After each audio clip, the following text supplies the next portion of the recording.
What is going on, people? Welcome to Throwdown, episode 328. I'm your host, Tony Polanco, and tonight I'm joined by Emilio Lopez. What's up, people? How's it going? Chris Seeley. Hey, what's up, everyone? Carlos Romero. Yo, yo, yo. Adam Vale. Have a good week, everybody. Peace. And Brian Manjoma. What up, what up, what up? You already know, man. Throwdown is back with another one, man. Bread of the Wild is Bread of the Wild, man. We don't know where he is. He'll show up, he may not show up. Who knows? That's what he does, you know. Chilling with the crickets or something. He might be, or tattooing something. He might be tattooing crickets. You might. You know. All right, so yeah, tonight we're not going to talk about any gaming shit. We're just going to talk about Godzilla for 5 hours. So, sound good. You know. We're bringing back spoiler alert. Yeah, we're bringing back spoiler alert, you know. And also got a couple announcements to make. I'm leaving the games industry. Manny's going to become an astronaut. Adam's going to go hunting a dinosaur. Carlos is going to go to the Bermuda Triangle to find some aliens. Chris, you know, he's going to like make a clone of Albert Einstein. And Brian, he's going to do some crazy, weird science shit. MI6 stuff. Yeah, MI6 stuff. Yeah, because it's April Fool's, so we got to, you know, play up the act. You know, Gary almost got me. We're doing a really good job of that. Yeah, Gary almost got me, man. Thing? Yeah, Gary almost got me though, man. Yeah, man, what I love you, Gary, but you almost got me, man. He posted a picture. It's like, oh man, that new Deus Ex looks better than Cyberpunk. Like, you got a new Deus Ex? Excuse me? And then it's like, oh fuck. And I remember the date. You know. Oh, by the way, shout out to Barry Burton for subscribing again. Hey, man. Yo, man, Barry Burton. But then Barry Burton's always here for us because he's watching the room. Yeah, Paiku Han, what's going on, man? By the way, my boy Jose, JVB, he got caught too. He got caught by David Jaffe of all people. David Jaffe. Oh, really? David Jaffe's on Twitter raving about how much he loves Death Stranding and how wrong he was about the game. He's like, the game is fantastic. And he was like, oh shit, look at this. I'm like, hey, that's a joke, bro. Like, look how he's purposely misspelling shit and not putting spaces between periods. It's a joke. It's like, oh man, he got me. You know? Mm-hmm. But I don't really have anything to add before the show, so we just jump into it, man. Another light week. You know, like I was telling Manny, no megatons, no microtons. It was just tons. I don't know what we would call it. Or not really a ton, more like really just flow. Couple pounds. Just news flow? Yeah. Some things happen, but it was a whack week. Some people here. You know. Oh shit, let me get the Chirons ready. But we're gonna start off with the featured image here. Because this was literally like the most noteworthy thing, just because it's funny to us, you know. Plus, we get to talk about Jeff Keighley, you know. Excuse me. A lot of people don't know the history of that saying. That's actually Jeff Keighley, man. You know, filtered through Torrance Davis, obviously. Real quick, while I set things up. So this was years ago, and I don't remember what the subject was, but Torrance Davis, our mentor, collective mentor, he was throwing a bunch of tweets at Jeff, you know, trying to rile him up. Jeff wasn't biting, and then he called him a kiss ass or something really foul. And then Jeff Keighley replied with "excuse me." So that week on Warzone, right, the podcast that Torrance hosted, he was recounting the story. He's like, "Yeah, I told Jeff Keighley to stop kissing ass," and he replied with "excuse me." Is he so that's where we got that from, you know. So shout out to Torrance, man, and Jeff Keighley too. Did Keighley block him? Yeah, oh yeah, he blocked him. Mm-hmm. A lot of people blocked Torrance, you know. Then again, a lot of people block me too. So you know, that's just the way Torrance can be a bit trolly though. Yeah, we learned that at E3 the first year, you know. I don't know if we want to tell that story on air, but Manny and I were like, yo, what is he doing right now, man? Torrance. No. Oh, man. All right, let's get into it, man. So, yeah, let's talk about E3. So, we had a little bit of a snafu with E3 today, a little bit of drama on Twitters. So, a report came out or it was like a leaked document or some shit like that E3 was going to be a digital event. We already knew that, but it was going to charge customers or they were proposing to charge customers $35 to play the game demos that they're going to stream, I believe with the help of NVIDIA, right? Everybody got pissed off, obviously. Like, what the fuck, you know? Mm-hmm. But there were, you know, we'll talk about this. greater detail. Some journalists were saying like, "Hey, that makes sense. That's good," you know. And then the fucking ESA had to come up like, "No, no, no, no, no, no, no. We're not charging nobody. We ain't charging nobody." But the funny thing is, the document specifically said they want to propose this, get it out there, the $35, and if people don't like it, then they'll roll it back. Well, it's exactly what they did, you know. So Manny, what are your thoughts? You know, you can just pretty much tell the people what you told me on the phone when I told you this shit. I mean, you know, it's I totally forgot what I said. But yeah, it's kind of it's silly. Like why are you going to? You know, they already are not in good graces. Not in good graces with people already, and they're literally gonna test the waters by charging for people to use to get this demo service. It's the silliest thing I've ever heard. You know. Yeah, and especially when it comes to like, yeah, and for what? What do you know? Like, you can't like you think about like, you know, paid demos. Remember when Xbox and PlayStation said they were going to give you demos, special demos to come with their PlayStation Plus, or Xbox? Whatever happened to that? Xbox did it. They did it. You know, I mean, are people really talking about it? Miss it, bro. I mean, with the things that are available, like they're not offering stuff like Halo or anything like that, like stuff that people really want to play. Like, it's just sort of like whatever. And you know, again, we're talking about the ESA trying to figure out ways to kind of generate money when the web is kind of a different animal when it comes to this stuff. You can't have people going to places. You're gonna charge people to play a demo when you can literally watch Jeff Keighley's thing totally for free. Yeah. Oh, and our boy Jeff Keighley, speaking about him, he threw some shade. He said Summer Games Fest will be free. He threw that shit right out there, you know? You know, and it's funny. It's funny. It's interesting to see Jeff Keighley get ballsy when he's not beholden to the man. Under normal circumstances, homeboy would not say a damn thing if he was still working under that E3 umbrella. But now he's got a little pep in his step. He got, you know, now he's got his own show. Now he can talk some smack. Yeah, man. Carlos, I know you had some shit to say about this, man, about Jeff Keighley. Yeah, I mean, we talked about this last year when the whole thing went out with Jeff Keighley sent this message saying that he's not going to be in E3 for the first time in more than a decade. It was a long time he's been at E3. Yeah, like 15 E3s. And we should note that Jeff Keighley announced this before the lockdown. Right.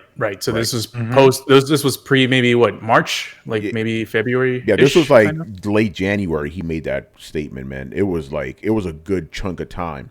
So yeah. So I said this then. I'm like, he's not leaving because I forgot what his excuse was, to be honest. Cause I thought it was bullshit from the beginning. Bro. Like I knew from then. I knew that the reason why he left is because he always wanted to do his own shit. You know, he wanted to have his VGX Summer, and ironically enough, it's called Summer Games Festival, and it turned out to be. So you know, this whole thing, it's like he talked a lot about how much E3 meant to him and all of that stuff, and with the stuff that he tweeted today, it was a good. I mean, I can't lie, it was a good, really good diss at the ESA, but I'm like, man, you know.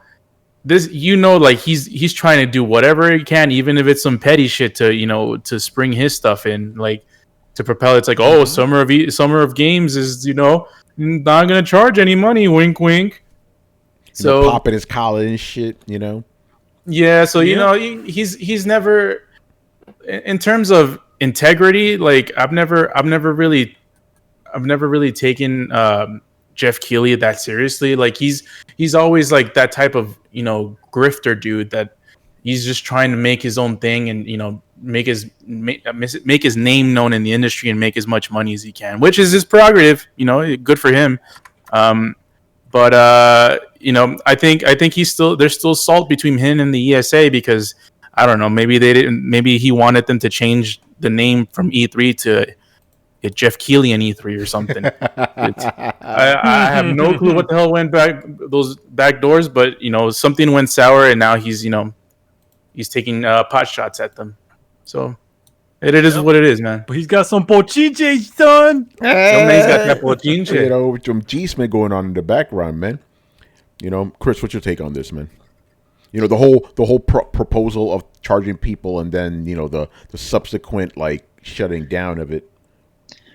Well, I mean, it was stupid to begin with to charge people to download demos for a digital event. You really have no event. Well, you have people gathering to watch streams and download demos. That's what you were going to charge for. That's bullshit. That's a bullshit idea to begin with. What you do is like well, first of all, you shouldn't be trying to build people. What you have to do is work out sponsorships and advertising deals and whatever with different publishers and developers to promote certain titles. You get them to pay in and whatever, and that's how you subsidize the cost to stream to people, and then you just come in. You know, hey, it's free. You know, whatever. That should have been from the get go. But because these guys are all about making money, like you know, they just decided to build people until they got backlash.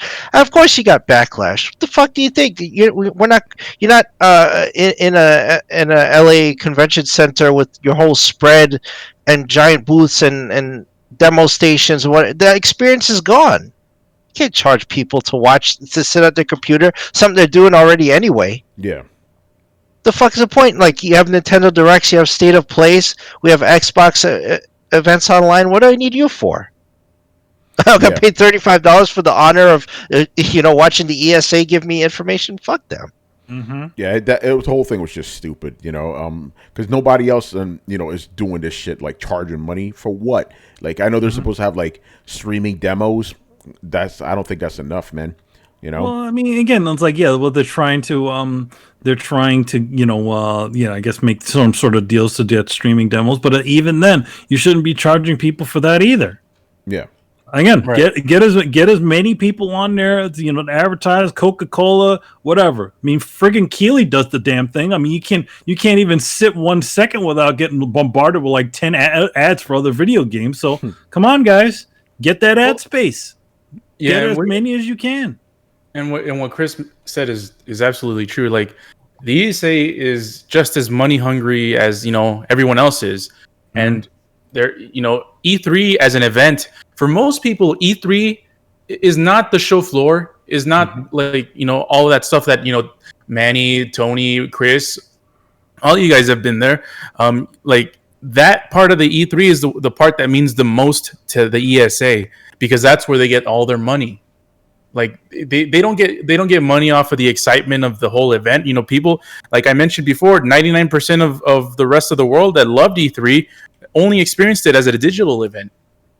Even companies that didn't subscribe to the ESA's thing and said, oh, we're not gonna put our stuff in your show floor, we're gonna do our own separate thing in a theater or downtown or something.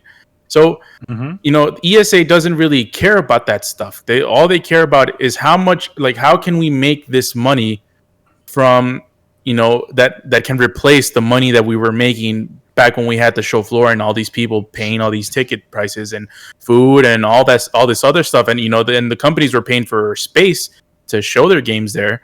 So, like, how can we make that money? How can we recuperate that money? And that's all this is about. It's not about E3 as an event. It's not about the games. It's not about none of that stuff. It's all about the money at the end of the day. Yeah. So this whole digital event, this whole, like, if the ESA can't make money off of it, there's really no point for the ESA. So, and that's the same for most of the events. That's the Summer Games Festival. That's the reason why Jeff Keighley does it, because he's probably going to get a lot of ad revenue and a lot of other stuff that's going to make him ton of bank. I think the thing about it is, like, in general, when it comes to events, is that E3 could have been the one that sort of changed things, but they had such a pedestrian way of thinking of a show. They literally tried to walk the line between an industry show and a fan show, and instead of looking at what everybody else is doing around the world, they literally did it the most stupidest way they could possibly have ever done it. where you literally have places like Gamescom, and you have Tokyo Game Show who do the exact same thing. Somehow manage to find a balance between the industry show and the fan show or the public show, but yet in all, E3 couldn't do it. PAX as Right. well. They had their shit right. PAX. Well, I mean, here's the thing: like PAX is a open to the public show, which also has the other part. It wasn't an industry show first. No, it wasn't an industry Like show, every but, other but every PAX I've been to, I was able to do my work just fine. Not like when E3 opened up to the public. That was a mess. Yeah, exactly. Again, they look at like the way PAX sort of does it. Like who's goes in first, who to get, and then who's to get to play, stuff like that. But it does, like, you literally when the last few years of E3, what was it? It was like separation of church and state. All the journalists were all up on the top in the meeting rooms, and then everybody else was all on the bottom. Yeah. And That you was fine, barely though. went down to the show floor. Yeah, because the first year it was just all mingled up. It was a mess. The second year it was like, the journalists were all on the top floors. Everybody was on the bottom floors. It was fantastic. I got to do all my shit. Didn't have to worry about all the people and stuff. It was good. But that first year was terrible. But again, it's like it's like these guys are trying to reinvent the fucking. That wasn't wheel. even a fan show. No, actually was 2017 was a fan show. So 2013, I'm talking about. Oh, The okay, first show yeah. No, that was fine. That was fine. Again, I've said this before, but I'll say it again. Right, that first E3 that I went to, I didn't have a single appointment. Right, it was great. I went to every booth, played whatever I wanted, no problems. A journalist in my position in 2013 and 2018 or whatever would not have been able to do that. Because all the fans were storming around. But again, it's like, why the hell? And we said this when this originally happened. Why the hell was the ESA trying to reinvent the wheel when they already had Gamescom and Tokyo Game Show and PAX as examples? Why are they starting like, we're going to try to see how this works? What do you mean you're going to try? It's already working. Do that. Just copy those motherfuckers. Yeah. Call one of those motherfuckers up. Yeah, Be like, what yo, what's up? Yeah. How we do this? It's like, yo, listen, I'm trying to invent this thing called wheel, man. I heard you made that shit. How do you do it? All right, you chisel this motherfucker. You make it round. Like, come on, man. It's like fucking Nintendo trying to learn shit. We're gonna make it a hexagon. Yeah, right. Yeah, man. We're gonna try it. We're gonna try it. But yeah, like I said, E3, that shit is done. Irrelevant, completely irrelevant in the digital age, as we saw last year. Maybe here's the thing. Maybe somebody can come in there and figure out how to do this space do this type of space the right way. I'm gonna because I feel like now. Go ahead. Oh, go ahead. No, I was just saying. Go. I here's the thing. And I'm glad you said that, because I don't want people mistaking what I'm trying to say.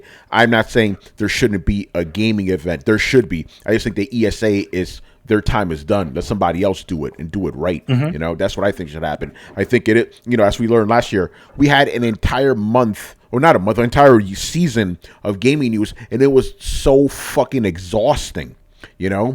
I want it to be a week of concentrated gaming news, but it doesn't have to be E3. It could be something else. It served the same function as E3, but just under a different banner with different management, Remember there was another show that was trying to come up for a while. It was called Game something.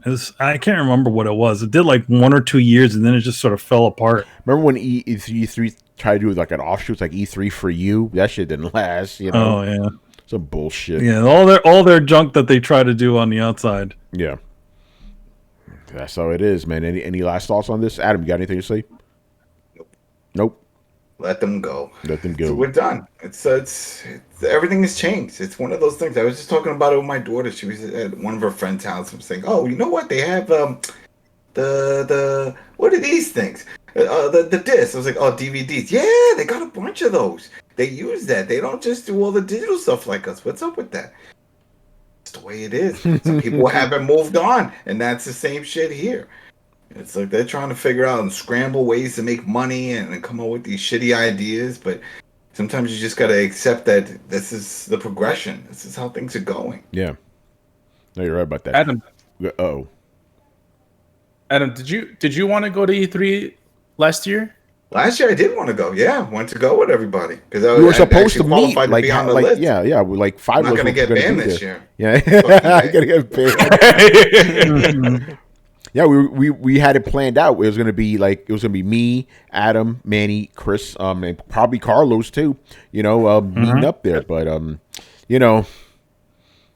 Fuck the Rona. yeah, fuck the Rona. I was gonna blame the country responsible, but we're not allowed to do that. I was looking forward to like meeting you guys. I met some of you guys. Yeah, you already know, man. Seeing the fellas, meeting Chris, meeting Adam, meeting the E3 committee. The E3 committee. Yeah, man. What could have been, man? What could have been? Could have bumped. Could have seen Carl. Wasn't that Carlos? Seen the coalition folks. Yeah, man. Rich and Gary. Rich and Gary. And JJ. Oh yeah, you might see JJ, and then he goes running out the other way because he's got other things to do. Usual stuff. He's a busy man. Yeah, he is busy. He is busy. Oh man. All right, let's move on. All right, this next story related. Probably won't spend too much time on it. Tokyo Game Show. Yes, all digital event. They're not even fucking around. Like, yep, digital free. But here's the interesting thing: they will still have a live portion there. It's going to be a special event for journalists and streamers to test out some new games. So kind of interesting. Mm-hmm. But for the public, nah, they're not doing that. Isn't that the same process that Comic-Con, San Diego Comic-Con is doing? I don't know. What are they doing? What are they doing? I saw they mentioned that they plan on doing limited live events, and I figured it was just for industry folk. Yeah. But it was going to be digital, but they were going to have some kind of limited experience for in-person. But remember, as you see in New York, you got to have that app, the Excelsior. Was that it? The Excelsior app? That for scanning to make sure that you had the vaccine. And they're going to do that shit. The Masquerade Garden, Barclays, a few other ones are doing it. And I'm sure they're going to try to pick that up too. And that's what they probably mean by a limited event. Once they announce it, it's probably going to be that's everything. It's like, go ahead, get your ticket, but you better have had your vaccine, because once you show up, when you scan with the app, if it doesn't put green and show a little happy guy, you can't come in. That's what it is. If you see a picture, like a little happy dude, I got vaccinated. Exactly. So there you go. So I think it's going to be something like that. But what if you have your car? You walk around with your vaccination card. Why don't you just fucking staple that shit to your head? To your forehead. Or you just make a T-shirt. You just have the T-shirt with the thing on there. There you go. Yeah, but then the guy selling the oranges at the stoplight, he could also sell those shirts. And then next everybody's you got a T-shirt, oranges. My friend, you want vaccination? Go $3. Get those canepas going with that. Under the counter in the bodegas and shit. Yeah. That's it. With some green bananas. And it's like, you got that Ronin shot shirt? Yeah, we got it. Thank you. This is like, hey man, you want the Rona shirt? And they see me and Carlos coming, mira, tú quieres esta camisa.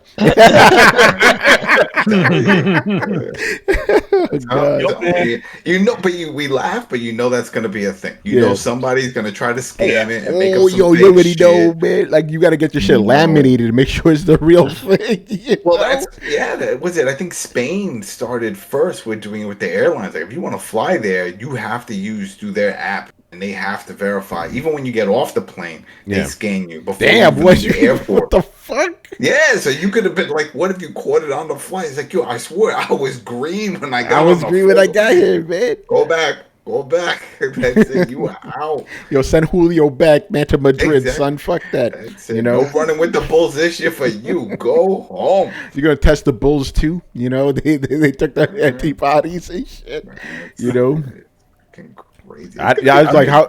That's a whole other topic. Like, how crazy when you go, vaccinate your fucking dog too?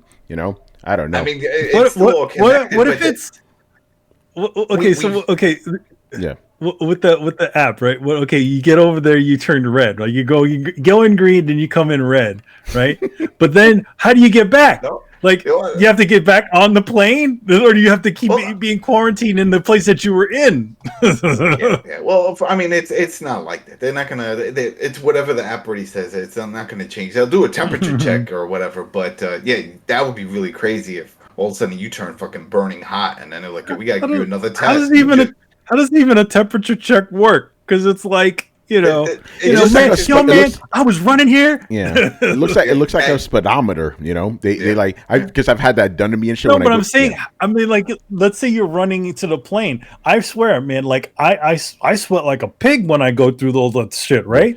And then like I come to the thing, I always get patted down because they're like, "Oh, we found some wet spots on you." I'm like, "Yeah, motherfucker, I'm sweating." They won't take that. They were like, "Oh no!" Once you show up, all sweaty and shit, put on the gloves. That's when I'm like, "Oh my god!" Back, he's saying like I'm not. My face isn't all sweaty, but my back is all sweaty, and Yo, you know I'm holding all this junk. Lord. Who's this sweaty? Come on, man. Who's this sweaty brown motherfucker Who's trying the to get on sweaty the Puerto plane? Rican man?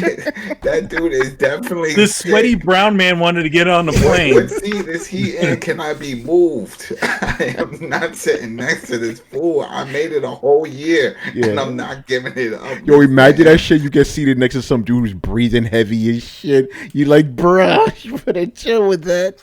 You know? Oh my god. I'm not breathing heavy. I'm just sweaty. Yeah, no, not you. I'm talking about like imagine just in general. You get seated some big dude. You know what I'm saying? Some sweaty motherfucker, hairy. But wait. But Manny, you know, I can see it now. You're sweaty. You get on the flight, right? The guy looks next to you. He's all concerned. Like, don't worry. It's like I was just running. So it's like, oh, okay, wasn't sure. And then you could just, it's honest. But I already had the virus, so I should be good. I already had the virus, and they'll be like, exactly. So it's like, yeah, right. Oh man, yo, I don't even know what the fuck we were even talking about, man. We were talking about getting into the event. Oh yeah, Tokyo Game Show. Yeah, Tokyo Game events Show. and E3s and live events. There you go, man. It's all related, you know. It is because it's how you're probably gonna need a Rona card, you know. I mean, here's the next step. We're already seeing the future of all this because in Israel they already pushed this app across the board for restaurants, movie theaters, everything. But here's the problem, and this is what we might see with all these events. Is that if you let's say you want to go to these restaurants and movie theaters, you can get your tickets in advance, but of course you got to verify that you've taken your shot, and it's putting up signs, don't even bother if you haven't been vaccinated. So now it's causing that divide, that social divide of people who's like, well, you're forcing me now to get this. What if I don't want to get it? What if I already had the virus? Now I'm letting my own antibodies and build that immunity up.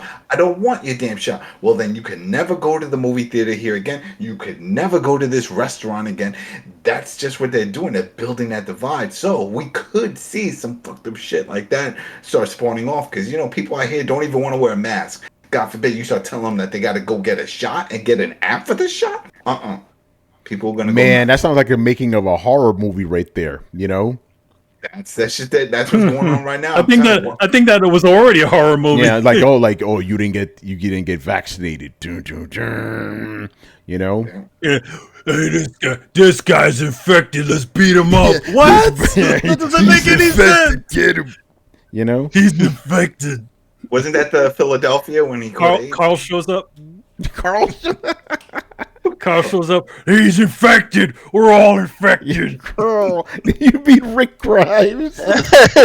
Rick Grimes. There we go. Rick Grimes shows up. Like, you're all infected. Yeah. Carl, he's infected. Then Daryl shows up, you know, from fucking Death Stranding and shit. You got to wear this suit.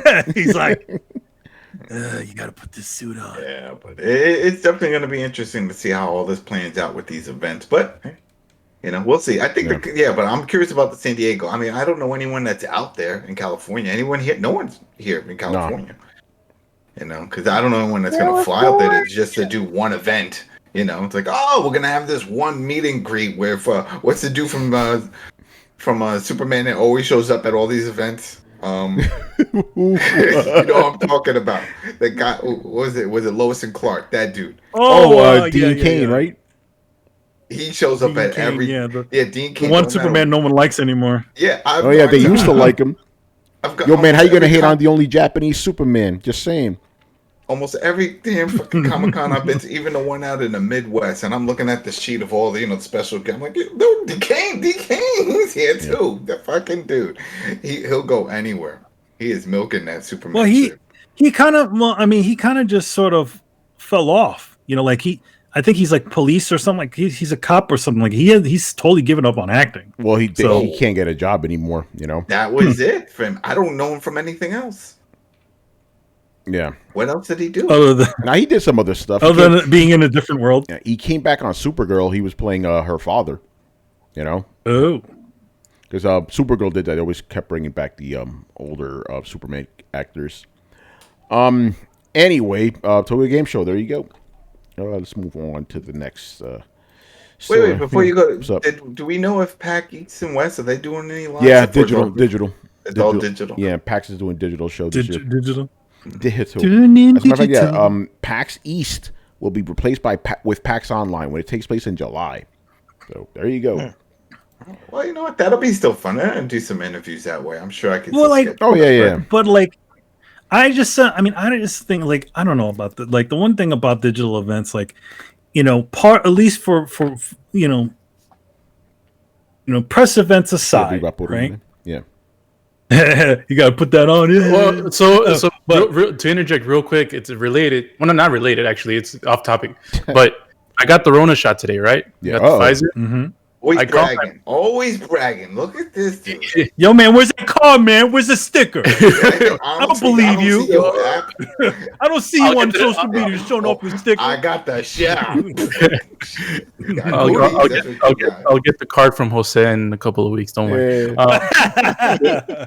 So I call my mom, and because she got the shot, and she's like, I told her, yeah, I got the shot, and my arm's kind of like hurting a little bit. Well, not like it's super sore, and it's like, oh yeah, put some Viva Peru on it. Viva Peru. There you go. Oh my God. Right. It's like Adam. It's like gotta have something. It's always with Is it the first one or the second one? Because they said if the second one hurts, that means the first one worked. If it doesn't work, if it doesn't hurt, then it's not working. It's the first one, yeah. It's the first one. All right. So your second one, you should be in a lot of pain come the second. The second one's the one that fucks you up. That's good. Yeah. That's good. Because it's your body seeing it and then freaking out and be like, wait, what's this? And it's doing like the pat down. Imagine that someone just freaking touching you like crazy because they're paranoid. That's what that's supposed to represent. So like, yeah, you're supposed to feel shitty. If you don't, then something's wrong. Yeah. All right. What was it? Put out Viva Peru on them. To go back on the online thing. On the online events, like the only thing, like, you know, again, press events aside, but you know, for something that's like a PAX, which was more of a fan event, which is more also like a Comic-Con, which is more of a fan, a regular goers event. Does anybody even bother with any of that stuff? People went to that SDCC shit last year. You know, that online Did they? event. I don't know how many, because I've seen some of those things, and like, you know, I've popped into some of those things, and their numbers are not even close to somebody like a fucking Ninja. Yeah, of course. Yeah, way more people. Oh yeah. Way more people. Ninja has way more people that follow him. Yeah, but to be honest, though, more people watch Ninja than attended these events in real life. Yeah, but I'm saying, like, even so, like, it's not. They're kind of lousy numbers. Yeah, well, they were boasting. They're like, oh, we had great numbers. Yeah, maybe they were expecting. They had low expectations, but those weren't very good numbers. Yeah. And like, again, who like, what will watch? Just watch this interview or what? Like, at least part of going to an actual event is the actual event. Now, what is there? But what's the alternative?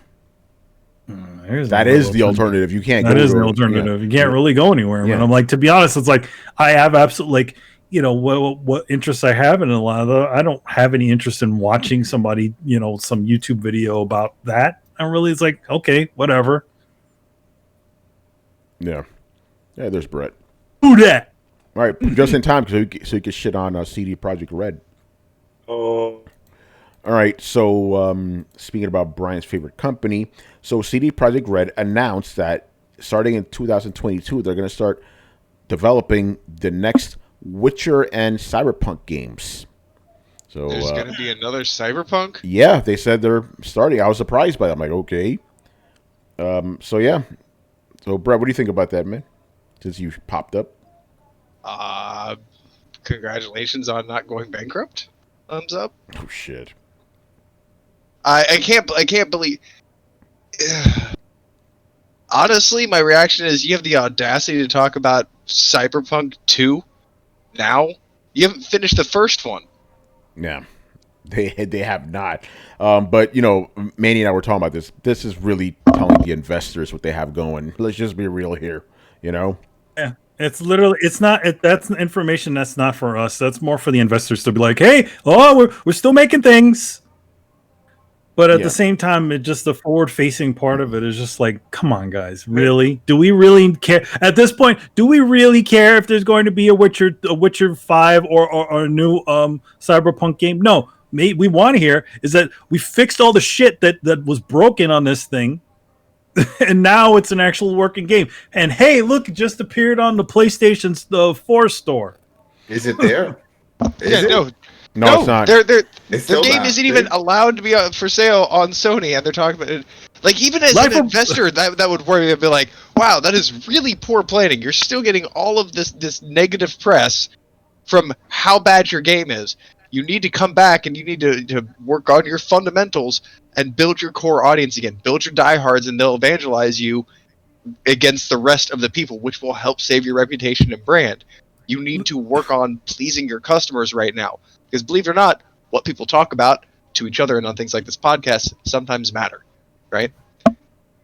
Also, like, let's just also be clear. Life of Black Tiger is on there. It's still on PSN. That's right.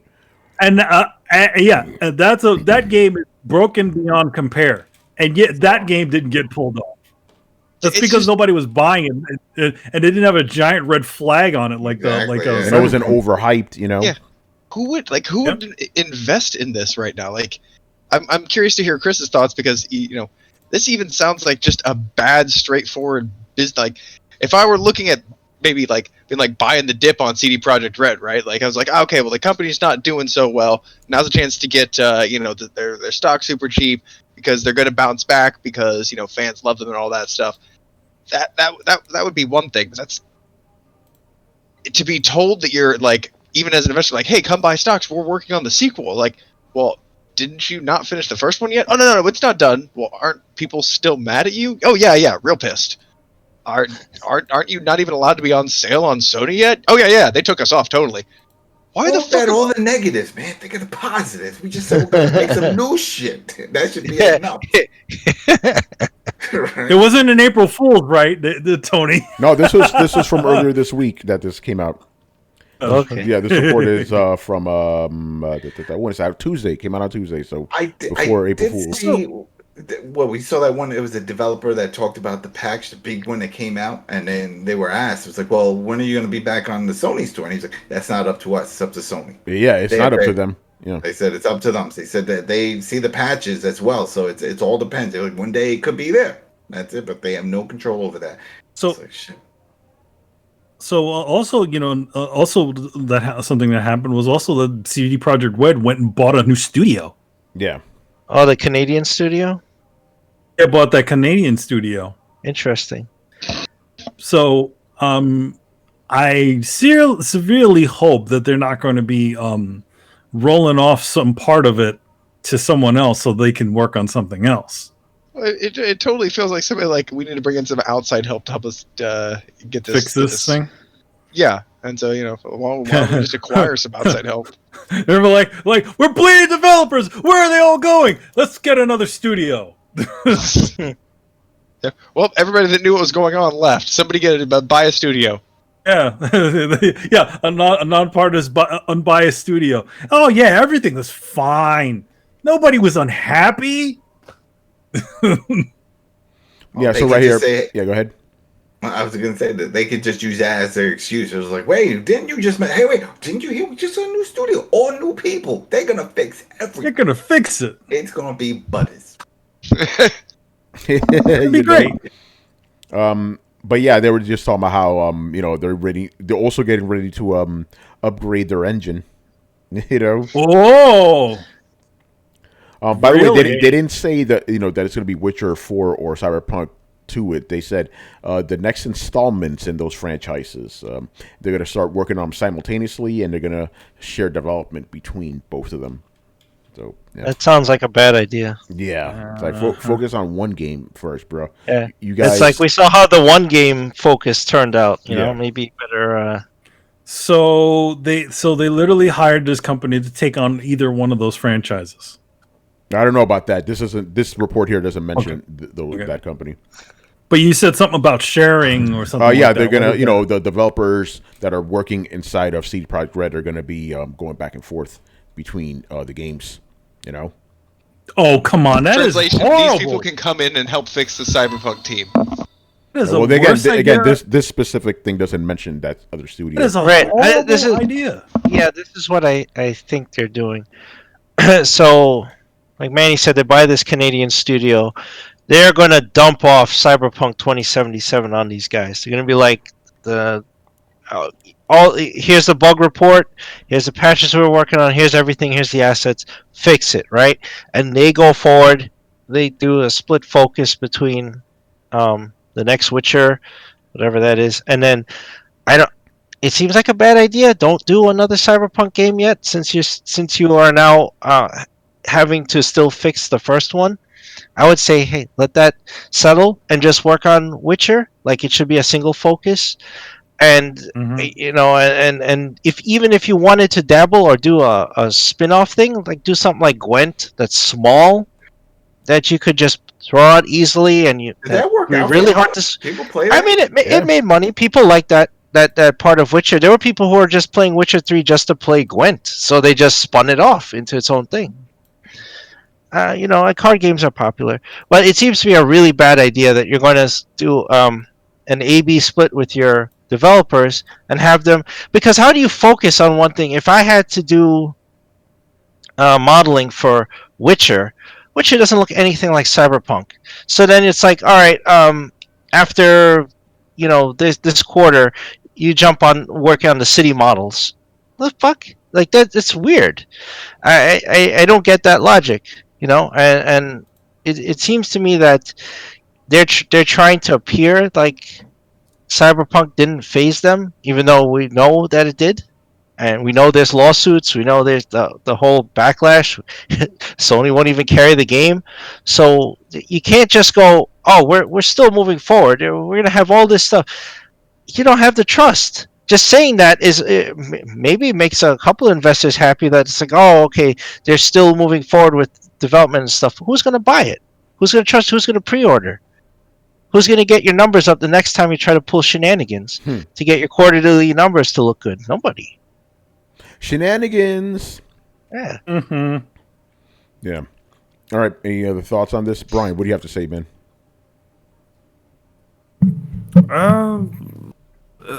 I don't know. I'm slightly mixed on this. I don't see it as doom and gloom like some people on this panel do, because it seems like anything that CD Projekt Red does is doom and gloom. Like a single developer leaves, suddenly the end of the world. Welcome to the They club hire that you I've been to- in for years, Brian, with Fallout. Well, Wait, I'm who sorry said that they. Bethesda was gonna fail? Though? I didn't bring up Bethesda in this conversation. I just want to add. No, I'm just saying, welcome to the pit. Oh, yeah. Okay. Yeah. I just don't see it as doom and gloom. To me, it just seems like they just want to expand.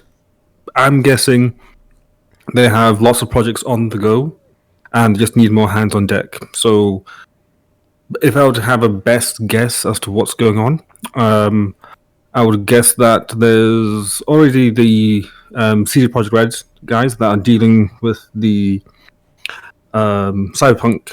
And then we have the ones that are fixing Cyberpunk, the ones that are adding expansions to Cyberpunk, and then you have a team for up and coming R&D stuff. So they're looking into fixing how they can iterate on the engine, what other stuff they can look into. So like prototype stuff, and then maybe some companies want to say, hey, let's give you these things. So hence, just need a bit more hands on deck to try and cover all the bases. That is the way that I see this. All right. So again, we'll just wait and see. They mentioned that they already have 3 studios in Poland, so hence this will be like the 4th studio in total. So it just seems like they're just trying to get more hands on deck because they have lots of stuff on the go and just need more manpower, which is fair enough. Right, well, we want is them that- to fix their shit. Oh, So was government dropped that lawsuit? Weren't they suing them for something? Well, investors were suing them. Investors. But here's the thing: is that the answer to this problem? Right? Did they do a proper post-mortem after all the backlash and go, what we failed in was we lacked manpower. It seems to me that they didn't lack manpower. There was a top-down problem. There was a management and decision issue that went into every failing of the development of Cyberpunk. So if you have those same people at the top, how is adding manpower going to fix it? Probably not. You with those type of problems, you can never fix it with adding more manpower. Again, it just seems like, from my perspective, they just want to take on, or not they want to, they are being put in a position where they need to take on more stuff. So hence, Right. they think we need more manpower to take on all this extra stuff that we have going on. Which Well, is that's true that they're not really fixing the problem, which is Yeah. that the top-down management is terrible.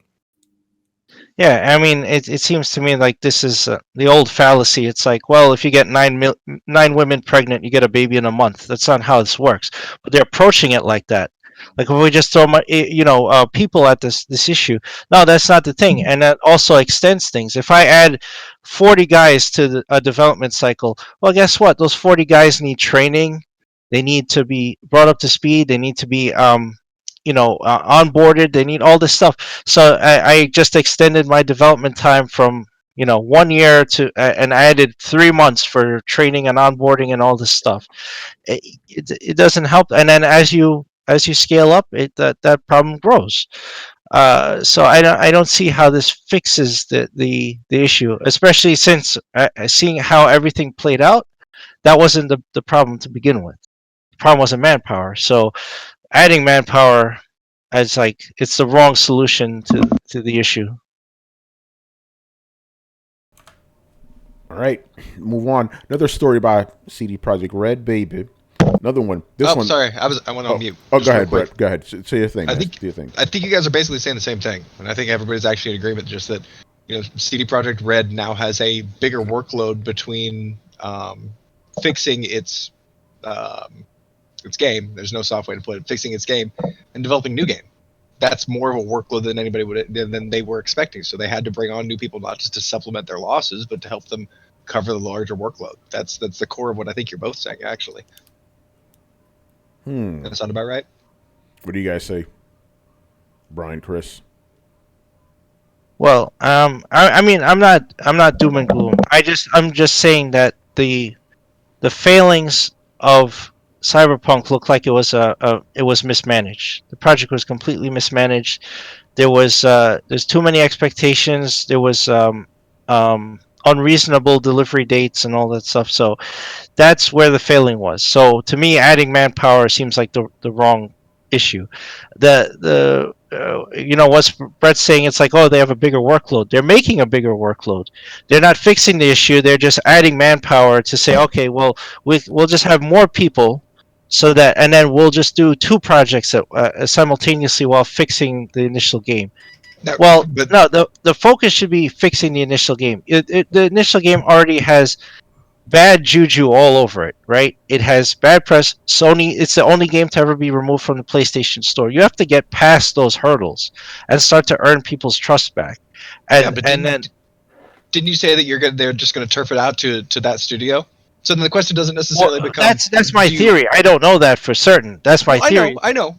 But my point is, it could also be a question of not how many people are developing, but who is developing. They can throw this, to fix this problem without, cutting into their future prospects. They're throwing this project on the side with new people that are going to basically be phased back into the company after this whole thing is resolved. That's at least what it looks like to me. And I think that's basically the same thing as adding more manpower. Right, but if you do that, right? Let's say these guys are gems. They're like Blue Point. You give them Cyberpunk. They fix it. They not only shine up the turd, it's not a turd anymore, right? They completely fix the problems. Now you have, hypothetical Witcher 4. Witcher 4 comes out in the state that Cyberpunk's in right now because you didn't fix the initial problem. You see what I'm saying? So it fixes it semi-short term, but right. Long term, we're just going to have the same issue over and over again. Right. Yeah, it's tough to get people out of upper management is the problem.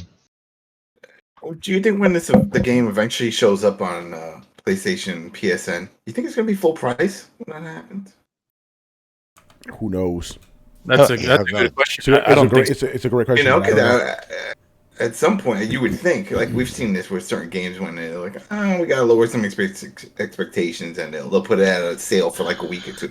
I'm just wondering because by the time it comes out, who knows? I mean, I know it's been on sale multiple times on other. I think it'll be a good idea if they bring it back for $40, but who the hell knows, man? Who knows? It's a what you call PSN. It's a plus game. Who knows, man? It'll be interesting. All right, let's move on. I got another story here about Cyberpunks. So the proposed multiplayer game. Originally I thought it was going to be like a multiplayer aspect to Cyberpunk. No, it was going to be a separate multiplayer game. That's been canceled officially. So did they say that? Wait, did they say that it was cancelled? Because the stuff that I read was that they were reconsidering aspects of it. I read that it was canceled. Okay, I never read that it was cancelled. Yeah. I just read that they were reconsidering it and it may be cancelled. Yeah. And then suddenly everyone just started saying that it is cancelled. So I'm like, did I miss something? Yeah, because the headline I'm reading here, maybe it's wrong. It says Cyberpunk 2077's multiplayer game has been canceled. Is it from Polygon or Tech Radar? Okay. Yeah. So what do you guys think about that? Yeah, cancel it. You know what? They really need to fix that game. Yeah, like this, and just focus on your main shits. Don't focus on this. You guys fucked up enough already. Stop it. It's real quick. It'll save you development time on Cyberpunk 2. That's what 2078. That's what I'm thinking. Sort of. I'm thinking that they say the next chapter in Cyberpunk. Maybe the idea is that it's going to be the work that they did on this online mode was probably rolled into some sort of massive multiplayer version of Cyberpunk, as opposed to making it the 2077 version. Yeah, whatever the hell it is. I'll be honest. It's probably a good thing that, from what I was understanding and the way it read, they were going for something unnecessarily ambitious. It sounded like they were going to try and take on GTA and create, like this big thing. And like I've seen this happen with Warcraft enough times. When somebody tries to dethrone, the king service game and take its place, and it never fucking works. And honestly, with seeing how the game actually released, I think that was a little bit ridiculously ambitious on their side. It was probably some promises made by management that the developers were like, you want us to fucking what now? Just make the greatest game ever that's a living simulation of a futuristic world that does everything that GTA does and more? And you promise this to the stockholders. Fucking fantastic. Like, I've been saying from the beginning it seemed unrealistic. Can I just jump in really quickly? Yeah, you can have it, man. I'm done. Yeah, because one of the things I really hate about most gaming websites is that the headline is just full of shit. So in the headline it says that multiplayer has been cancelled as like a definite fact. But yet when you read into it and you actually read the quote taken from the person that said it, he says, given our more systematic approach, instead of focusing on one big online experience or game, we are focusing on bringing online into all our franchises day one. Yeah, I'm guessing this is for future games then. That he's talking about. So again, this is what I mean by I've not read an official quote saying from anyone in the company saying we are not doing it. It's just been we are rethinking it. Yeah, it says reconsider, but reconsider could also mean cancel too. But obviously, you know why they're choosing that word cancel, right? Because that's going to get the headlines. Get the clicks, but let's just be real here. This shit's probably canceled. Let's just be real here. Let's just be real here. But the statement comes from CDPR. It doesn't come from somebody else. It comes from them. I am willing just to put my foot out there and I want to be a Brett on this one. Uh-oh. Uh-huh. What's that supposed to mean? A Quinturian just cause? There we go, Tony. I knew Tony would get it. Thank you. Somebody's got to stretch out the show. I'll say that it is coming out. Just Okay. just because. If I'm right, then I'm purely right based on wanting to say the opposite. If I'm wrong, then I don't care, since I'm saying it just for fun. So And you're If it I does leave come out, nothing. if it does come out, do you think it'll be as ambitious as the original plan was, or do you think it'll be a kind of a dialed back, more realistic proposal? Most likely dialed back, given. Well, it all depends on where it'll be. Because if they just come out and say, hey, it's next gen only, and screw the old consoles, then they have potential to. Well, they have the hardware to live out what they need to do. So it could potentially be what they dreamt it up to be. Again, what they dreamt it up to be, not what people are expecting it to be. I consider that two different things. That's fair. I can see that. I don't know. I just don't think it's coming out in a GTA Online scale. Otherwise, sure, I it's doubt like a more that. dialed out thing, or dialed down thing. Sure. So Brian, so your prophecy here, does that include Cyberpunk 2? If it comes to fruition via Cyberpunk 2, will your prophecy still remain? No, this is solely for the first one. Okay. This is for 2077, not 2078. You know? I mean, that'll be interesting because this year it's not going to come out for sure. Next year, I doubt it.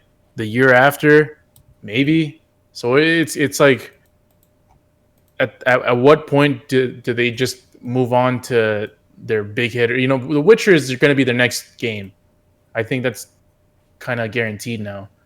But who knows when they're going to start like going full force on that?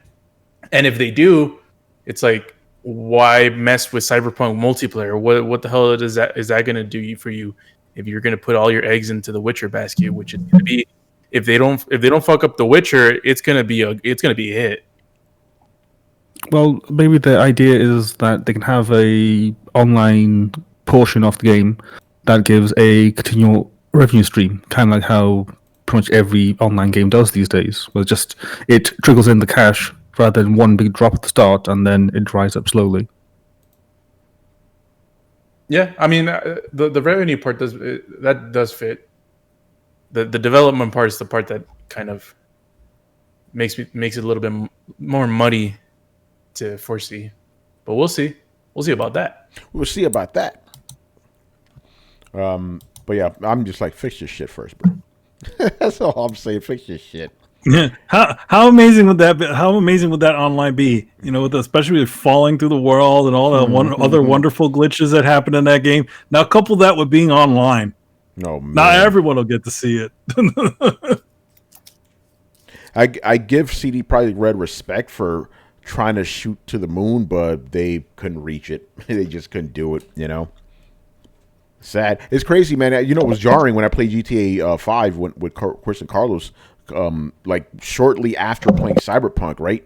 And I was like, okay, this game is fucking 7 years old, and the city feels alive. The cars handle better. What the fuck? You figured a new game would have had these things like down pat, you know?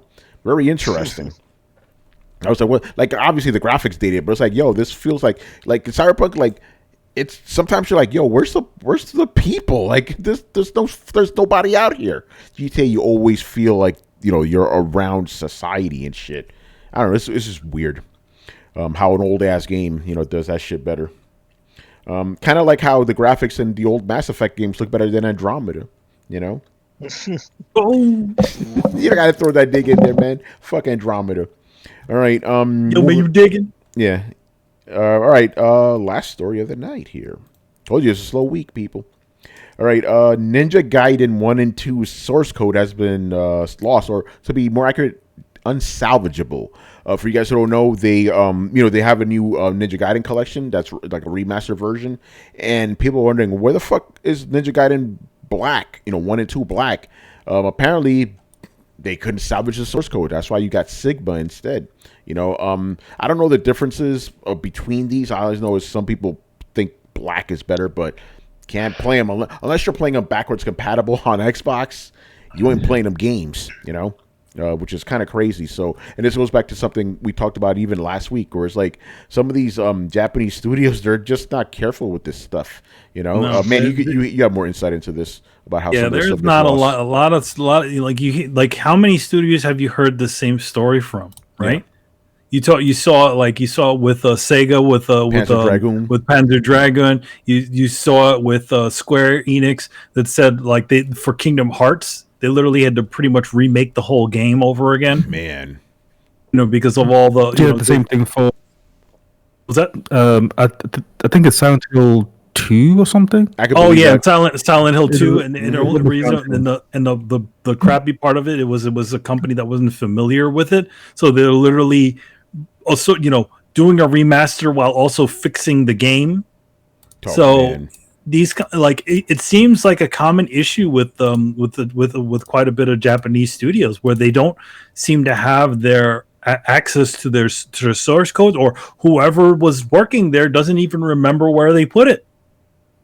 You would think to me like, okay, yeah, you put like a record a true record keeping system. You'd be like, all right, that's in cabinet B, down one thing, like kind of like a library. But they don't even seem to do that. And I'm sure the only reason why Kojima was able to get his stuff out the way it was is because all the people that did his stuff when he was there were all still there. Unlike maybe some guys like a team like Team Silent that was disbanded not long before the the Silent Hill remastered games came out. Yeah. That shit is crazy. So it's just sad. So yeah, that's why. Because people were wondering why is the Black game's not on there. Now you know. So they got Sigma instead. How many people are? How much of Team Ninja is even still original Team Ninja? I don't even and how know, many man. of them did Itagaki take over to his new studio? Yeah, I don't know. Who Who knows? Like Team Ninja, who's there now, is not the same Team Ninja that. No, they're not. They're not the that same. brought them. Maybe a few people are there. Maybe some of the top guys, but maybe all the other underling guys. They just said, we're not doing this anymore." Yeah, that's the thing about a lot of games. Like people don't understand. It's like 10 years past, that studio is very different now. Mm-hmm. It's a rare occasion where you have everybody that's still intact. I would say like places like Nintendo, you're not going to hear anything like that. No, right? They realize that their legacy is something they can actually make money off, so they better take good care of that stuff of their final builds. Yeah, you're right. You never heard about. Chris, I don't know if you have any insight, but I've never heard about Nintendo source codes being fucking lost. They'll just use pirated versions. That's Yeah, all. they do Oh, there is that. Yeah, they do that. For the original, for the other things, yeah. Or just emulate their 35th anniversary Super Mario All Stars World or whatever that 3D And then pull world it from the store. Well, Nintendo keeps a lot of stuff, but the thing is they misplace it. So I don't know if you heard there was all this leak stuff that came from things either taken or sold from Nintendo of America. Like somebody has the uncompressed recordings from Star Fox 64, like all the voice recordings. Yeah. Wow. And it's wow. and then somebody found another build of Ocarina of Time. It was on a development cartridge that they bought at an auction. So some employee must have had it and sold it, right? Mm-hmm. And so that stuff gets out. I mean, they usually keep everything, but they just lose track of it. So they're even guilty of that. Yeah. There you go. And it ends up in fans' hands. So people are dissecting Ocarina of Time again because there's another build of it. Yeah, they're even Nintendo then, That shit is wild. Yeah. All right. What games have we been playing lately? Let's go down the line here. Adam, what you been playing lately? Oh, he froze. Uh-oh. What? I gotta blow my nose. Pressure, man. Yeah. All right, Brett, since you're talking. Oh, he is freezing. Yeah, he's freezing. It's He's choking. Yeah, Brett, you go first then, man. Oh. I've been playing Fallout 76. Oh, back at it, or you never stopped? Back at it. It's kind of when I talk about activity games, that's kind of one of those good examples. I finished the main storyline, and there's actually a pretty good main storyline, so I'm trying to finish the yeah, the main quest line. There's 3 parts. I'm about to finish the first one. Cool. All right, Adam, what about now? Sucker Free Sunday. It's Retromania Oh, there on you go. Switch. Yeah, so it's all right. You hear me? Do you hear me? Yeah, we hear you now. We hear you now, finally. Yeah. Yeah, it's fucking my Discord's acting weird before. Shut up. But yeah, Retromania on Switch. I'm playing that. That was the predecessor of WrestleFest, if you remember that from the arcades, and it's all right. It's all right. It's got a learning curve, which is crazy to say about an old school wrestling game that only had 2 buttons. But they added some more buttons. They added some Fire Pro style of mechanics when it comes to momentum, and it's cool because then there's other button. There's more moves that you can do, up, left, right, depending on what your face buttons you're also holding. That's great. Tweak it up and stuff, but at the same time, it moves very fast. It's very arcadey, and it needs to be slowed down because it's like you're trying to like build space so that way you can figure out an idea, and the NPC is just running at you, and then there's a Royal Rumble mode, and you got everybody running in it. It gets real chaotic, and things can end real quick. And I get it, it's arcadey, but it shouldn't be that way. But anyway, it's still early. They can fix it, and I'm enjoying it. It's still fun. It's fun. So it's not on PSN yet, though. It's on Xbox, it's on PC, and it's on Switch. But for some reason, it's not on PlayStation. Crazy. Yeah, don't know what's up with that. Yeah. All right, Manny, what you got? I was playing a little bit of the game Rhyme. It's one of the PS Plus games that they got a while back. Fun thing about that game Rhyme is that it was going to be a PlayStation 4 exclusive, but something happened between the company and they ended up publishing the game on their own or somewhere else. So yeah, interesting stuff. So yeah, it's a cool game. Though they sort of don't do a lot of explaining. They sort of do a lot of visual storytelling. But I have a feeling that there's going to be not like a twist, but I feel like the world seems too desolate. I almost feel like the character might be dead or something. Some sort of, or it's in his mind, or in the character's mind, or something like that. I feel like because there's just some things that show up in the world. I'm like, what's that about? So yeah, we'll see. Crazy. All right, Carlos.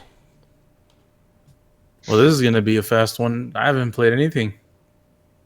Very interesting. Very interesting. Not even Heroes of the Storm or chess or nothing, man. I mean, maybe Monster Hunter this week. We'll see. Yeah, I think that might go down. Yeah, I'll go next time. I haven't played anything. It's been a while. But I will be playing Outriders.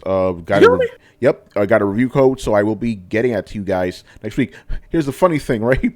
Because I got the review code, and I'm like, all right, I'll start playing it like this weekend. Come to find out, today, the game released today, and the biggest April Fool's joke was that you couldn't play it online. It didn't work. The fucking thing didn't work online. But yeah, so I'll have that review for you next week, But yeah, I haven't been playing anything. All right, Brian. Oh, so I actually hopped back on my Switch the other day because it was gaining dust, so I thought I'd dust it off and play something. So I've been finishing off the Mario plus Rabbids Kingdom Battle, basically the XCOM with Mario, and it's surprisingly difficult. For like something that's very like cutesy and it's very simple to pick up. It's Mario. And then you get through it and it's like, this is actually quite difficult. I need to think about my loadouts and my weapons and weaknesses and stuff. So, yeah, it's fun. And that's about it. Nothing else. Right. Really. Yeah, there are some Mario games that are kind of, I mean, I wouldn't say super difficult, but like Mario and Luigi All-Star, like those Mario and Luigi games, those were like, you have to think about those games sometimes. And like Super Mario RPG and the Lost Worlds, like, be surprised. All right, Chris, what you got? I played a little Monster Hunter. That's why I'm having the itch because Yeah, we got to go back. I'm Big Man USA. I've been jumping into like high rank and low rank guys helping them out. You know, so Oh shit! so I was doing that, and I got a trophy out of it. I didn't realize if you kill 500 monsters, you get a trophy, and the Oh, trophy is nice. literally just called Monster Hunter. That should be the platinum. You know? Oh my god, I don't know. I got the patience for that shit. No, but, no. yeah, and then I once in a while I'll fire up GTA, and the other day I was I don't know, I fired up Dark Souls 3 for some reason. I was like, I just I had a hankering, so I was like, I'll play this. Like I must play. Well, Chris, remember next week is going to take up a lot of our time. There's something coming out next week. What's coming? Division 2. Star Wars Republic Commando. Oh, that's And right. it's on the Oh, 6th that comes. Yes, I'm looking forward to that. So maybe I'll do a review on that one because I can't wait. I'm just nervous because I haven't heard much of any of the changes. I'm feeling they're not tweaking or fixing anything. They're just spitting it out. So we'll see. But yeah, that happens April 6th. okay, yeah, I'll play it. The original game is so good. Yeah, Awesome. Yeah. All right. Unless you guys want to talk about some random gaming stuff, we'll probably be done for now. 'Cause again, slow week, people. Slow week. You know. But yeah, not really much else to say. Like on my end, like yeah, games are nothing's happening. There's no new games coming out. I know they got. Invisible. Yeah. What's up? Go watch Invisible. Invisible. What's that? Yeah. Invincible? Oh, come on, now. Invincible. You mean Invincible? I never heard okay. of Invisible. What was that? Invisible. Yeah, I was confused. Go watch both. Yeah. Never heard of that shit. Yeah, the comic was good. Oh yeah, Indivisible? No, we're not going. No, Adam, we're not going there again. We're not going there again. Adam, you read the whole Some thing though? I read it almost toward. I think it was the last trade is when I stopped. But yeah, That's where I got to. But there's a reason I didn't do it, Adam. This is not a spoiler. I know that if I read it, I know it's really over. It's gonna break my heart, man. Can't do it. Invincible. I'd love to be some Invincible, man. So I'm so happy seeing people actually like having the same reactions I did when I read the fucking comics like all those years ago. You know. Yeah. You know what I feel like? I feel like That's like 20 years ago. Yeah, basically, I feel like those motherfuckers that read the Ice and Fire books before everybody, seeing everybody's reaction to the Red Wedding. I feel like that, you know. Like, you know, when that first episode, like, oh my god, I didn't see that come. Like, oh, I saw that shit coming. Remember that movie Paul? I remember, was it Seth Rogen? Is that his name? And he was wearing an Invincible shirt. I was like, oh, look at that. Yeah, man. Yeah, Invincible's fucking awesome. For a long time, yeah. So it's good to see that it's getting its doing. I watched, I think 2 And episodes. they're doing it right. They're doing it right. Yeah, that's what I'm saying. I'm glad that they didn't clean it up or anything. Yeah, no. Yeah, You know? they let it get brutal. So. Yeah. So a new episode's coming tomorrow. Well, today, actually. Today. It's It's episode out, 4. yeah, episode 4. Yeah. I've only seen the first 2. I'm taking my time. Like, I want to savor this shit, you know? Yeah, So yeah. good. It's funny. What's interesting about it is that it's actually a pretty good time to sort of do this show because, I mean, what was Invincible initially? It was sort of like taking pot shots at the actual comics at the time. Yeah. Animated. I was not sure. It's animated. But It's not- No, you're right about that because a lot of people on the yeah. No, go. No, I was just Yeah, going to now- a lot of people on my timeline. now they were superheroes- like, they were like, oh, I thought this was some Justice League shit. Then it's all. Then it's like, oh, okay, exactly, mate. Yeah. It's subverting a lot of that stuff. You know. Subverting a lot of that stuff, and it's at the perfect time to subvert all that stuff when superhero culture is so prevalent in pop culture currently. Yeah. It's just from the movies and stuff that they put out. Yeah, no, you're right about that. And Invincible is having the same impact on people now that it did when people read the comics. Well, you read the comics the first couple of issues, like, oh, it's a love letter to superheroes, and it is a love letter to superheroes. But then it goes places. Well, this is still Robert Kirkman, you know. Image, a lot of hardcore Image readers got upset when they first saw it. No, Because they were like, careful, wait, you're supposed to not do any of these superhero shits. What are you doing? Yeah, that's right. Yeah, keep reading, and then that's when we're like, oh, we get it. Oh, I remember one of the jokes is because if you look at his costume, it's an eye, right? And people are like, oh, he's Image Boy. That's what they thought he was. You know? Yeah. He's Image Man. Yeah, no, but the you know, I mean, the show's probably gonna do a lot of it too. But there's always, I remember there's this one specific scene in the comic, right? You know, not big spoilers, but every superhero on Earth got together to throw the alien threat, right? And they're all just standing, just like 30 motherfuckers, Invincible, looking around, it's like, we really look stupid when we're grouped up together like this, and it's true. It's like they have these stupid costumes and shit, Oh man, I can't wait. My only hope is I hope Amazon does the whole series, man.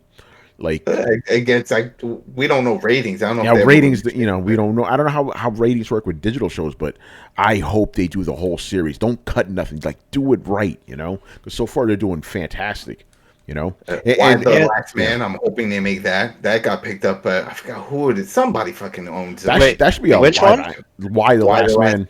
Mm-hmm. Oh, really? Somebody picked it up. I'll find it, but they've been sitting on it. I know, for example, the Thief of Thieves, that series, that's another Kirkman. That one, AMC picked up TV rights to produce a show years ago and did nothing with it so far. They just have the rights. What is that other Kirkman thing? It's like Dead something. I don't know. It looks like it was. You worked on the dinosaur one. What was that?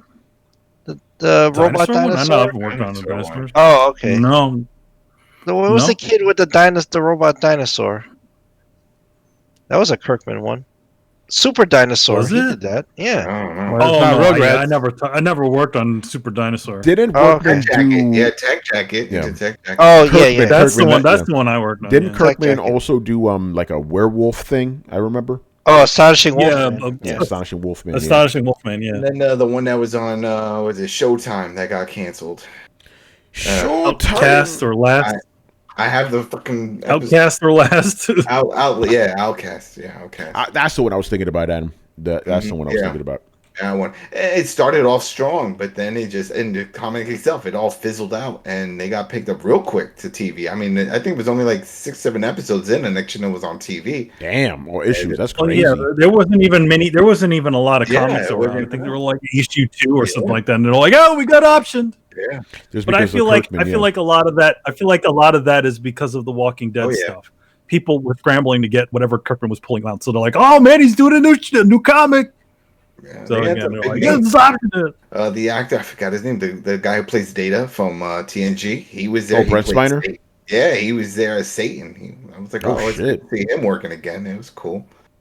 That's crazy. I'm Satan. Wait, what? He does that weird voice. What show is this? It was on Outcast, the Robert Kirkman one, with the demon and possessions and stuff like that. And that was on Showtime, and it got canceled. The second season or third season, it somewhere along the lines there, and then they just canceled it.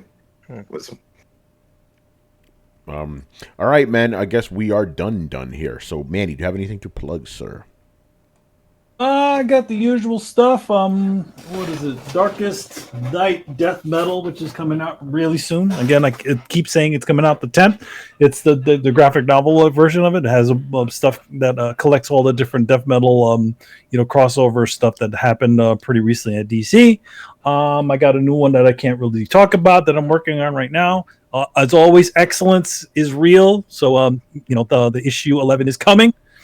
Then we got the Excellence Kickstarter, which we were successful with. So y'all who decided to get one, you're going to get a really pretty looking edition of the book with some new content that's going to be inside of it. So it's going to be all great. So yeah, great stuff.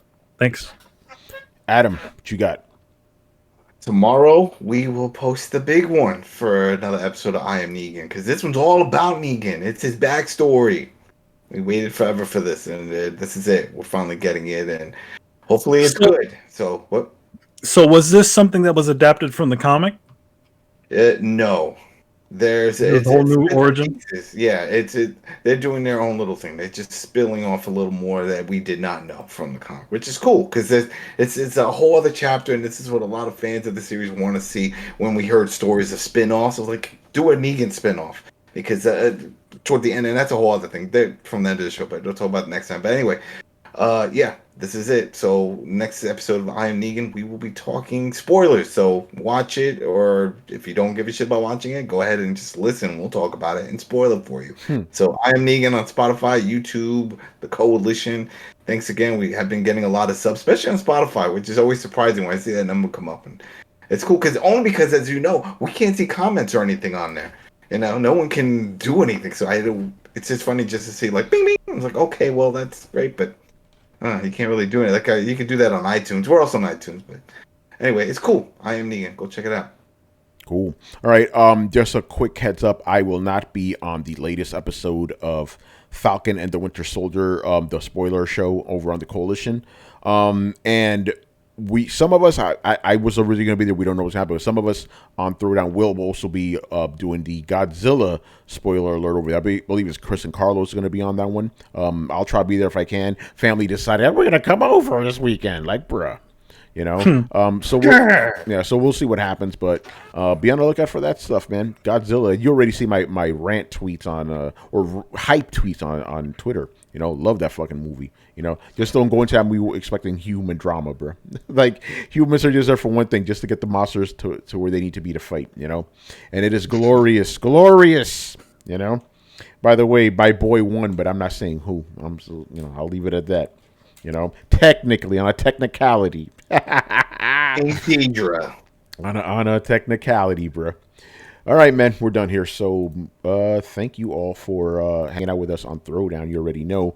Make sure you follow us on Twitch and Twitter. Subscribe on YouTube and check out the Discord because it's always popping. And Mob Hits will always give you crazy ass rumors. You know. You can find us on any podcast app like Spotify and Apple, you know, by searching for Throwdown Show. And you can visit throwdownshow.com, which is our audio boom, where you can check out past episodes. If you're checking us out on YouTube, make sure you hit like, subscribe, and hit the bell if you liked this episode. Links to everything down below. Once again, our show is Tony Polanco, and tonight I was joined by Emilio Lopez. See you later, guys. Chris Seeley.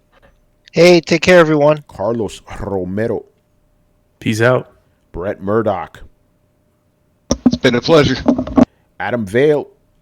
BioWare needs to make what you call it? Oh fuck, I forgot the name of the show I'm fucking watching. It's about for all mankind. Turn that shit. Forget about Mass Effect. Turn that shit into a game. Oh my lord. And Brian Manjoma. There, guys. Take care. All right, people. See you on Sunday. Peace out. Laters. Lead us.